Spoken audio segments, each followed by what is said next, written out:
দুনিয়ায় এরকম ধরনের কিছু মানুষ আছে যে মানুষগুলা আপনার উপর থেকে ভালো চাইবে কিন্তু ভিতর থেকে সবসময় ক্ষতি চাইবে।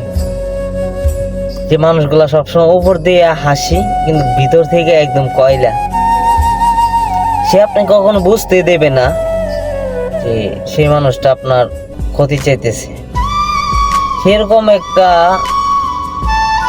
অভিনয় করবে যে আপনাকে অনেক অনেক ভালোবাসে, আপনার ভালো চাচ্ছে সবসময়।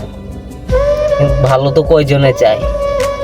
এই দুনিয়ায় ভালো মানুষ কয়জন আছে?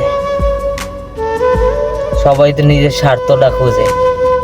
স্বার্থ ছাড়া এই দুনিয়ায় মানুষ নাই, সবাই নিজের স্বার্থটাই দেখে।